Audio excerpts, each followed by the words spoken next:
ओम श्री वेद पुरुषाय नमः। नमस्कार। क्लास नंबर 177 श्रीमद् भगवद गीता जी शंकराचार्य जी के भाष्य के अनुसार आरंभ किया जाता है। ओम श्री सीतारामचंद्राभ्याम नमः। नमो गुरुभ्यः। अथ काल देवता श्री संवत् 2081 आषाढ़ कृष्ण पक्षः षष्ठी गुरुवारः शतभिषा नक्षत्रम् उत्तरायणं ग्रीष्म ऋतुः। ओम तत्सत्। श्री शंकराचार्याय गुरवे नमः। अच्छा जी। अंतवंत इमे देहा नित्यस्योक्ता शरीरिणः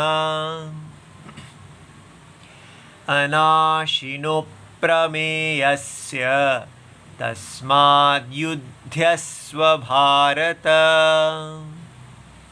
श्रीमद् भगवद गीता जी अध्याय नंबर 2 श्लोक नंबर 18 और पुस्तक है ये गीता प्रेस गोरखपुर की बुक नंबर 10 शंकराचार्य जी के भाष्य के साथ। तो ये अगर आपके साथ पास होगी तो आपको स्वयं अपना अध्ययन करने में बहुत सुविधा होगी। अच्छा जी, तो अब हम कहाँ पहुँच गए? हम बार बार इस अप्रमेय के ये संसार की सारी जो देह हैं उन सारी देहों का शरीरी अप्रमेय है, अविनाशी है। तो अविनाशी माने अनाशी माने अविनाशी और अप्रमेय आत्मा। ये सारा जगत जिसकी देह है वो सर्वात्मा अविनाशी है, अप्रमेय है। ये बात हम कितने दिनों से अब धीरे धीरे समझ रहे हैं। अब हमें समझ में आया कि आत्मा को अप्रमेय क्यों कहते हैं। अप्रमेय माने कोई भी प्रमाण आत्मा को सिद्ध नहीं करता। ठीक है, इसलिए प्रमाण क्या है कि हमारे प्रत्यक्ष डायरेक्ट परसेप्शन के जो प्रमाण हैं और उसके अतिरिक्त जो अनुमान है, ना अनुमान और ना प्रत्यक्ष, दोनों प्रमाण आत्मा को सिद्ध नहीं करते। ठीक है, इसलिए साइंस का यही क्वेश्चन हमेशा रहता है कि अगर आपकी आत्मा है तो हमारे प्रत्यक्ष और अनुमान प्रमाण के द्वारा वो क्यों नहीं जानी जाती? तो उसका उत्तर यहाँ शंकराचार्य जी कहते हैं क्योंकि वो स्वतः सिद्ध है। वो प्रत्यक्ष और अनुमान प्रमाण के द्वारा सिद्ध नहीं है, वो स्वयं प्रमाण है। इसलिए आत्मा के होने में आत्मा है या नहीं है, इसके लिए हम ये नहीं कहेंगे क्योंकि वेद कहते हैं इसलिए आत्मा है। इसका उत्तर क्या होगा? क्योंकि आत्मा स्वयं अपने आप को कहती है इसलिए वेद हैं। ये देखिए कितनी बड़ी बात है कि आत्मा है, इसको कौन कहता है? क्या इसको आंखें कहती हैं? क्या इसको अनुमान कहता है या इसको वेद कहते हैं? तो क्या उत्तर है? देखिए, आत्मा है, इसको स्वयं आत्मा खुद कहती है। कितनी बड़ी बात है। इसलिए ऐसा क्यों आप अपने अनुभव से देखिए कि आप कैसे देखेंगे? आप देखेंगे कि ये जो आत्मा है, कौन सा आत्मा? जब भी आत्मा शब्द प्रयोग किया जाएगा तो हमारी उंगली अपनी तरफ मुड़ जाएगी। उसका अर्थ यही होगा मैं। ये लोक प्रसिद्ध है जिसके द्वारा ये देह आत्मवान है। इस देह का देही, इस देह का शरीरी ही आत्मा है। और इस देह का देही जो है वो पूरे जगत का देही है। कितनी बड़ी बात कि जो आप अपने आप को समझ रहे हैं मैं एक कंज्यूमर हूँ, कितनी छोटी बात कहाँ से उठा के कहाँ हमको ले जा रही है हमारे शास्त्र। हम सोचते हैं कि मैं एक बंदर हूँ, एक डार्विन का बंदर जो अभी कुछ देर के लिए आया है और फिर मर जाएगा। खाने पीने वाला बंदर, उपभोक्ता। और यहाँ क्या कहा जा रहा है कि केवल ये वानर इत्यादि नहीं, संसार के सारे देह में जो आत्मा है, जिसके कारण सब लोग कहते हैं मैं हूँ, मैं हूँ, मैं हूँ, अहम अस्मि, अहम अस्मि। अगर ये स्वतः सिद्ध आत्मा स्वतः सिद्ध नहीं होती तो हम सब कहते मैं नहीं हूँ, मैं नहीं हूँ, मैं नहीं हूँ। माने ऐसा कहा जा रहा है, क्योंकि वैसे तो कहने के लिए ही हम नहीं होते, लेकिन समझना है कि हम क्यों कह रहे हैं। क्योंकि हम हैं। हम इसलिए कह रहे हैं क्योंकि अंदर से हमको आत्मा कह रही है मैं हूँ, मैं हूँ। कोई प्रमाण नहीं चाहिए आत्मा की होने के लिए। आत्मा चेतन स्वयं अपने आप को जान के आत्मा कहती है। इसलिए आत्मा के लिए जब स्वयं सिद्ध कहा जाए तो आपने 3 शब्द समझ लेने हैं। स्वयं सिद्ध माने स्वयं प्रकाश, माने सेल्फ एविडेंट। आत्मा अपने आप को खुद प्रकाशित कर रही है। स्वयं सिद्ध, आत्मा अपने होने को खुद सिद्ध कर रही है। स्वयं, ये बात समझ में आ गई। और स्वयं आनंद, आत्मा स्वयं ही अपना आनंद है। वो आनंद रूप है। ऐसी कमाल की आत्मा, बताइए सारी प्रॉब्लम सॉल्व हो जाती हैं। कोई आत्मा को हिला नहीं सकता। क्यों? क्योंकि आत्मा के अतिरिक्त तो और कुछ है ही नहीं। ठीक है? कैसे? क्योंकि कहा अंतवंत इमे देहा, क्योंकि ये जो सब देह हैं इनकी कोई सत्ता नहीं है। तो ये स्वतः सिद्धता जो है, इसी को ही हम यहाँ देह में रीड कर रहे हैं। हम कह रहे हैं मैं देह हूँ। ये जो होना है, जो स्वतः सिद्ध है, तो देह तो स्वतः सिद्ध नहीं है, देह तो प्रमाण सिद्ध है। 5 ज्ञान इंद्रियां देह को सिद्ध करती हैं, ज्ञान इंद्रियां, मन और बुद्धि।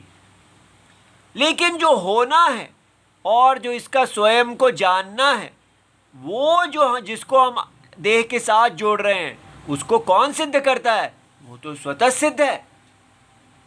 तो स्वतः सिद्ध को हमने प्रमाण सिद्ध, प्रमेय जान लिया। माने अप्रमेय आत्मा को प्रमेय जान लिया। और प्रमेय जो भी होता है उसकी सत्ता तो प्रमाण के कारण है। वो तो प्रमाण से व्याप्ति पर ही सत्य है। इसलिए हमने ये देखा कि कैसे, ये देखिए कि ये स्थूल शरीर, शब्द स्पर्श रूप रस गंध, जिससे कान, त्वचा, चक्षु, ये हमारी 5 सेंस ऑर्गन्स बनते हैं, सारा शरीर बनता है। और उसके पीछे नर्वस सिस्टम, ब्रेन इत्यादि सब कुछ बनता है, जिसको हमारी फिजिक्स, बायोलॉजी इत्यादि बताती है। ये इतना हिस्सा, ये सारा हिस्सा क्या है? प्रमेय। ये प्रमाणों के द्वारा जाना जाता है। लेकिन इसी को हम कह रहे हैं मैं हूँ। इसी के साथ इसकी विशेषण से हम कह रहे हैं होना, एग्जिस्ट, चेतन होना। शब्द तो चेतन है ही नहीं। स्पर्श रूप रस गंध ये चेतन नहीं है। और होना, होना और चेतन होना दोनों इनका विशेषण नहीं है। इनके अंदर चेतना और विशेषण और सत्ता, अस्तित्व कहाँ से आई? प्रमाता। जो प्रमाता आत्मा जो स्वतः सिद्ध है, स्वतः सिद्ध आत्मा सत्यम है। और सत्यम को ही हम प्रमाता, प्रमाण, प्रमेय, नोअर, ठीक है, या perceiver, means of perception and perceived, ठीक है, जाना गया, जानने का साधन और जानने वाला, ये तीनों की त्रिपुटी, तीनों का जो है, इसी को द्वैतम कहते हैं। ये द्वैतम है, डुअलिटी है। द्वैतम दो का मतलब केवल दो नहीं, तीन, तीन, चार, पांच, कितना भी हो जाए तो वो दो हो गया, भेद। माने ये भेद है। ये भेद जो है ये अभेद आत्मा से व्याप्त है। ठीक है, स्वयं सिद्ध आत्मा अभेद आत्मा है। और इसको जानने से आपको समझ में आ जाता है कि वेद जो हैं वो क्यों प्रमाण कहे जाते हैं, आत्मा के विषय में वेद को प्रमाण क्यों कहा जाता है। ठीक है, तो ये हमें समझ में आता है। भगवान कह रहे हैं कि वेद आत्मा को सिद्ध नहीं करते। जैसे बाइबल और कुरान के गॉड और अल्लाह जो हैं वो केवल उस पुस्तक, उनकी पुस्तक जो है उसी के द्वारा सिद्ध हैं। वैसे तो माने उसी के द्वारा वो अगर कहती है तो हैं, अगर नहीं कहती है तो नहीं है। अगर वो पुस्तक नहीं हो तो कोई अनुभव नहीं है, कोई प्रमाण नहीं है, बाह्य प्रमाण, और ना ही वो स्वतः सिद्ध है। ये बात समझ में आई? कितनी बड़ी बात है। अगर वेद ना भी हो तो भी सारा संसार कहेगा अहम अस्मि, आत्मा है, आत्मा है। स्वतः सिद्ध आत्मा को वेद लाए नहीं है, वेद इसको प्रकाशित नहीं कर रहे। ये कभी नहीं कहना कि आत्मा है बिकॉज वेद से सो। वेद के कहने के कारण आत्मा सिद्ध नहीं हो गई, आत्मा तो है ही, लेकिन वेद केवल आके ये कह रहे हैं कि जो आत्मा स्वतः सिद्ध है वो, उसको आप समझ रहे हैं कि वो स्वतः सिद्ध नहीं है, वो तो प्रमेय है। ठीक है, आत्मा को आप प्रमाण सिद्ध समझ रहे हैं। क्यों? क्योंकि आप आत्मा को देह समझते हैं, और देह की जो सत्ता, देह की जो चेतना है, देह का जो आनंद है, उसको आप विनाशी, प्रमेय, विनाशी और प्रमेय एक साथ है। लेकिन वो आत्मा तो अविनाशी और अप्रमेय है। ये करेक्शन जो है, ठीक है, माने अतत धर्म का जो अध्यारोपण, सुपर इम्पोजिशन, मिस्टेक, अतत धर्म का जो मिस्टेक हुआ है आत्मा का, मात्र निवर्तकत्वेन प्रमाणत्वम आत्मनि प्रतिपद्यते। तो आत्मा में जो वेद का, शास्त्र का प्रमाणम है, भगवत गीता इत्यादि सब जो है वो प्रमाण है। वो हमें, वो कैसा चक्षु है, वो केवल करेक्टिव, केवल अतत धर्म निवर्तक, करेक्टिव यहाँ निवर्तक, अतत धर्म को, वो अतत धर्म जो अज्ञान के कारण आत्मा पे डाला हुआ है, उसको दूर करने में ही प्रमाण है। सो ये पॉइंट बहुत इम्पॉर्टेंट है कि हमारे वेद जो हैं, क्योंकि वेद कहते हैं इसलिए आत्मा अस्ति, ये कभी मत कहना। आत्मा तो स्वतः सिद्ध है, आत्मा के अस्तित्व को वेद की आवश्यकता नहीं है। आत्मा स्वतः सिद्ध, आत्मा स्वतः सिद्ध। ऐसा कहते हैं कि एक बहुत बड़े आचार्य रहे हैं जिनका नाम सुरेश्वराचार्य जी हैं। वो वेद के बहुत बड़े ज्ञानी थे, और वो उनके साथ बहुत से लोग वेद के विरुद्ध बात करने के लिए आते थे कि आत्मा जो है वो तो है ही नहीं। उनके काल में बहुत से बौद्ध लोग आते थे और उनसे बात करते थे कि आत्मा कहाँ से है, वो तो शून्य है, आत्मा नहीं है। वो दिन भर यही बोलते थे, आत्मा स्वतः सिद्ध, आत्मा स्वतः सिद्ध। इतना वो ये बोलते थे कि उनके वहाँ पिंजरे में एक तोता बैठा हुआ था, कि तोता दिन भर यही सुनता रहता था कि उसने तो वो यही बोलने लगा, आत्मा स्वतः सिद्ध, आत्मा स्वतः सिद्ध, आत्मा स्वतः प्रमाणम, आत्मा स्वयं ही अपना प्रमाण है, न तो परतः प्रमाणम, आत्मा स्वतः प्रमाणम, आत्मा स्वतः प्रमाणम, न तो परतः प्रमाणम। इस प्रकार ऐसा वो बोला करता था। देखिए हमारा भारत कि इतना वेद शास्त्र के ऊपर दिन भर चलता था कि वो पूरा घर इसी लाइन से ही चलता में गूंजता रहता था कि वहाँ के तोते तक ने भी बिना सिखाए सीख लिया कि आत्मा का स्वतः सिद्ध, आत्मा स्वतः प्रमाण, आत्मा के सिद्धि होने में वेद प्रमाण नहीं है। और शंकराचार्य जी जब उनके घर गए, उन महान वेद पंडित सुरेश्वराचार्य जी के घर, तो उन्होंने सबसे पहले तोते में यही सुना कि तोता ऐसा कह रहा है। तब उन्होंने जाके उन सुरेश्वराचार्य जी से बात किया और उनको वेदांत बताया। वो अभी केवल वेद के मीमांसक थे, वो केवल इतना समझते थे कि ये जो आत्मा है, जो कर्म बार बार जन्म लेता है और मृत्यु प्राप्त कर रहा है, जो शरीर के अंदर है, वो स्वतः सिद्ध है। पर उनको अभी ये नहीं पता था कि पूरा जगत ही असत्यम है, ये परमात्मा है, ये वो नहीं जानते थे। तब शंकराचार्य जी ने सुरेश्वराचार्य जी को ये बताया, तो सुरेश्वराचार्य जी शंकराचार्य जी के शिष्य हो गए। ये बात समझ में आई? तो ये बहुत पावन, ये स्वतः सिद्धत्वम हमको भी वो तोता बन जाना है। इतना हर समय आप अपने स्वतः सिद्धत्व को देखते जाइए, ऐसे ही रटना नहीं है, सदा देखिए स्वतः सिद्ध, स्वतः सिद्ध, स्वतः प्रमाण, स्वतः प्रमाण। जितना आप स्वतः सिद्ध प्रमाण आत्मा को देखेंगे, उतना आप हनुमान जी की तरह हो जाएंगे, विराट आत्मा हो जाएंगे, जगत की आत्मा बन जाएंगे, भगवान विष्णु हो जाएंगे, और फिर आपको कोई नहीं हिला सकेगा। प्रहलाद की तरह आप इतने बलशाली हो जाएंगे, आप में सारा चरित्र आ जाएगा, धर्म आ जाएगा, स्वतः सिद्ध देखते ही। लेकिन जैसे ही आपने अपने आप को विनाशी देखा तो आप डर जाएंगे और आप कंज्यूमर देह बन जाएंगे। देह बनते ही हम पतित हो जाते हैं, और देही बनते ही हम साक्षात नारायण हो जाते हैं। इतना भेद है। इसलिए इस स्वतः सिद्ध शब्द को बस रटते जाओ और देखते जाओ, देखते हो, देखो और इतना खुश हो जाओ और साक्षात भगवान के दर्शन करो। आत्मा स्वतः सिद्ध, ठीक है। और साथ साथ ये जान लो कि वेद जो है वो बाइबल आदि की तरह नहीं है कि हमको एक विश्वास बता रहा है, जिसका कहीं वो विश्वास जिसका कहीं नामो निशान नहीं है, जिसको बिलीव करना पड़ता है। आत्मा को बिलीव नहीं करते, ठीक है।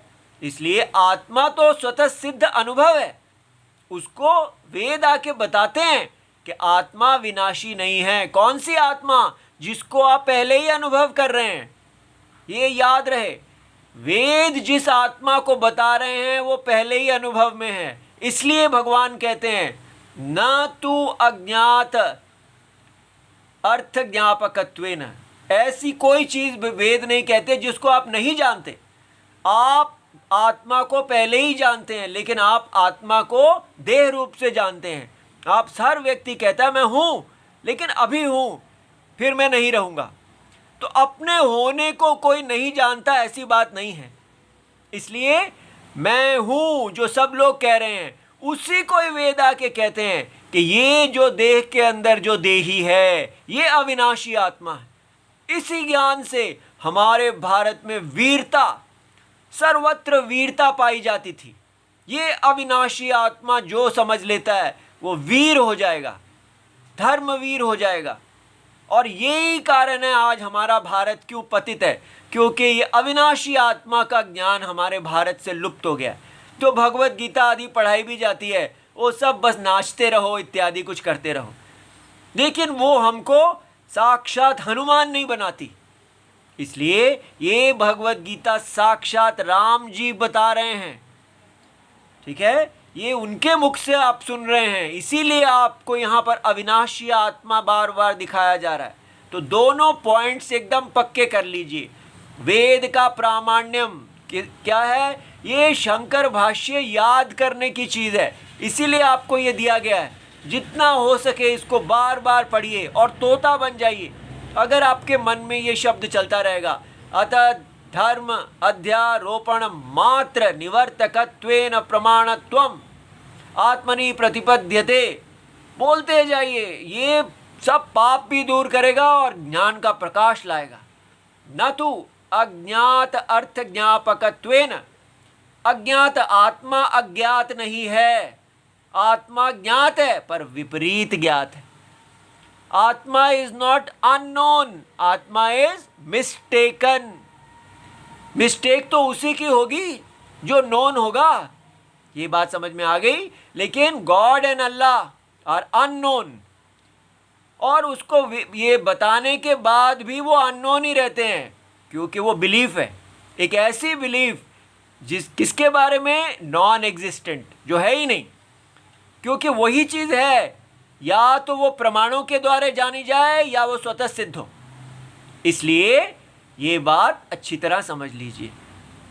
आपको एक बात बताते हैं, हमने एक व्यक्ति जो जर्नलिस्ट हैं और वो एक ब्राह्मण हैं, मिश्रा ऐसा उनके नाम के साथ लगा, और हमने उनका प्रोफाइल पढ़ा, और उस प्रोफाइल के ऊपर क्या लिखा है आपको आश्चर्य होगा कि देखिए ये हमारा भारत आजकल कैसा हो गया है। उस पे लिखा है मैं आलसी,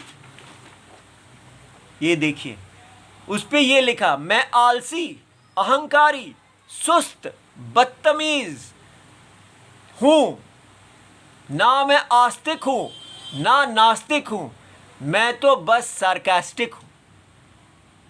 देखने में ये हंसने की बात लगती है, पर ये आजकल के पढ़े लिखे भारत के आप प्रतिबिंब है। क्यों वो कहते हैं मैं आलसी हूँ, अहंकारी हूँ, सुस्त हूँ, बदतमीज हूँ? क्योंकि वो कहना चाहते हैं कि मैं जो हूँ वो हूँ, मैं कोई शिष्टाचार नहीं सीखना चाहता, मुझे तमीज़ मत सिखाइए। तमीज़ उर्दू का शब्द है, माने कि अदब, कैसे रहना है कैसे नहीं रहना, गुड मैनर्स मुझे मत सिखाइए।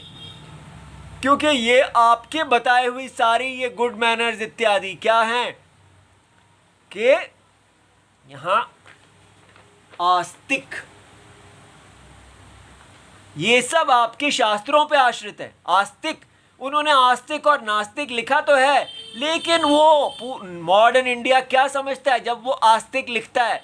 तो भारत के लिए आस्तिक का मतलब क्या है? बिलीवर। इतना मूर्ख हो गया हमारा भारत के वो हर भारत के शब्दों का अर्थ बाइबल से लेके आता है। तो वो वास्तव में कहना चाहते हैं मैं बिलीवर भी नहीं हूँ और नॉन बिलीवर भी नहीं हूँ, लेकिन वो आस्तिक शब्द प्रयोग कर रहे हैं। आस्तिक का मतलब क्या होना चाहिए कि मैं स्वतः सिद्ध आत्मा को जानने वाला हूँ, लेकिन वो कह रहे हैं ना, मैं स्वतः सिद्ध आत्मा को नहीं जानने वाला।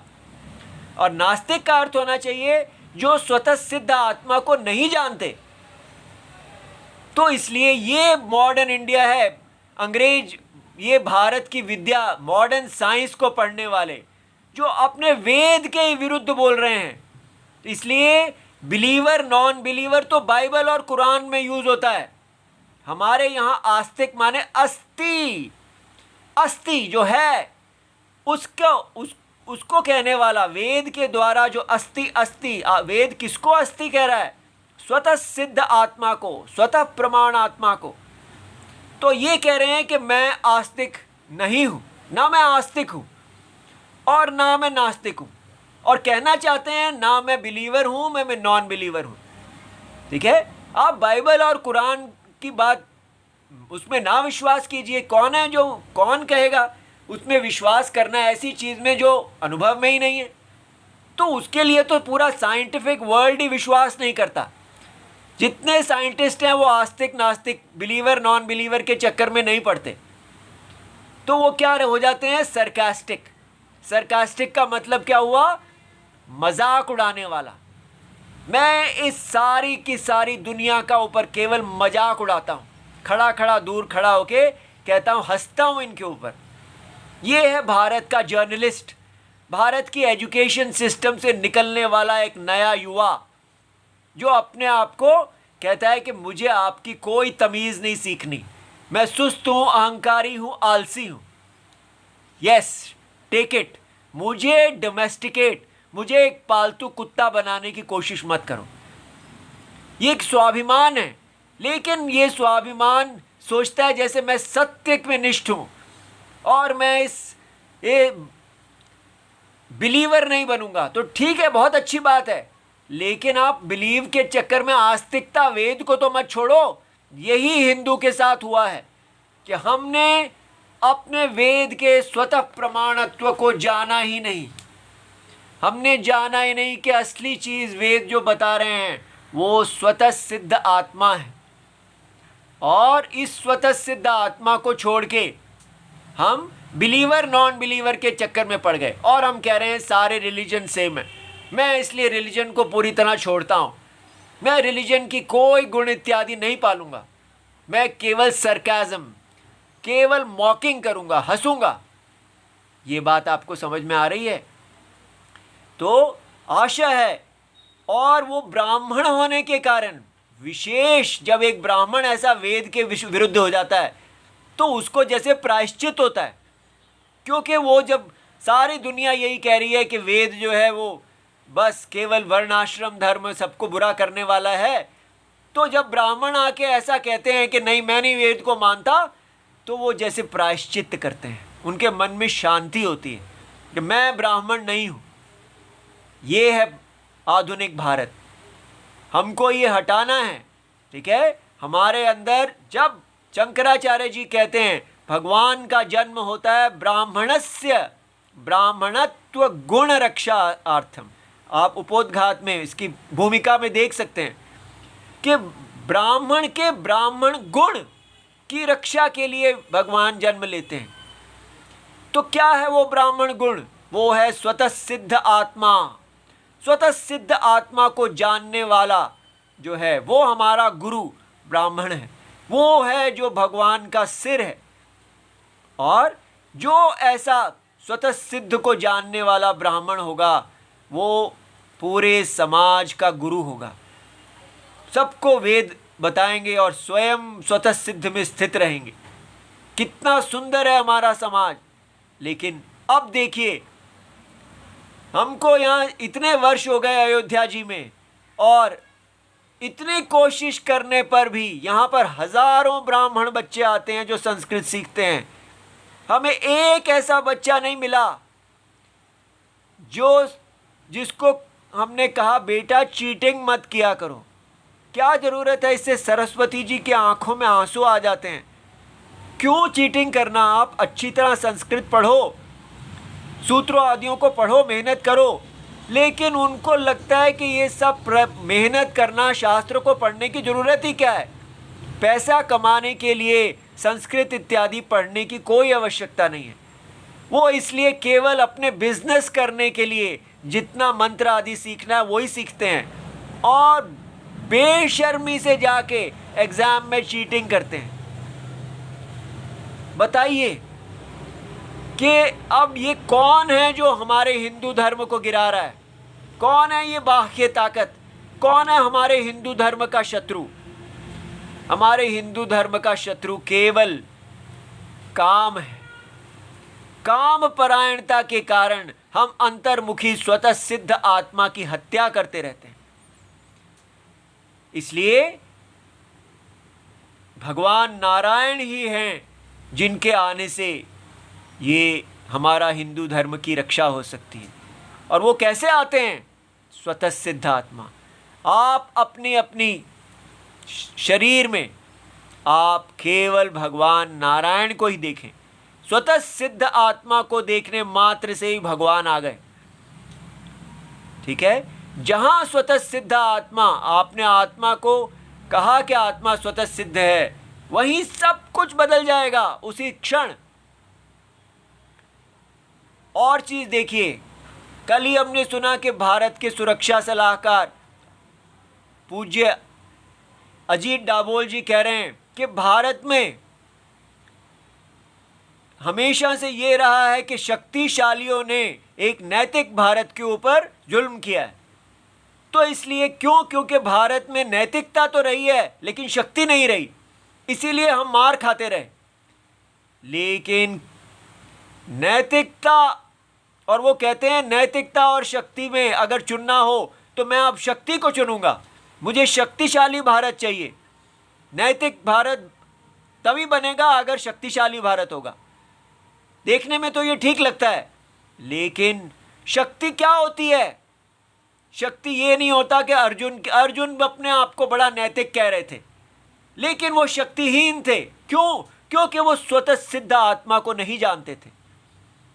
इसलिए दुर्योधन शक्तिशाली थे, लेकिन स्वतः सिद्ध आत्मा जिसकी तरफ थे है वही विजय है। इसलिए हमारे भारत को अगर शक्तिशाली बनना है तो स्वतः सिद्ध आत्मा हमारे भारत के पक्ष में होने चाहिए। हम नैतिकता को बस के सोच बैठे हैं कि वहाँ दूसरों के साथ रहना, सबको ठीक करना, खिलाना पिलाना, लेकिन स्वतः सिद्ध आत्मा है ही नहीं कहीं। ये है शक्ति, ये है नैतिकता।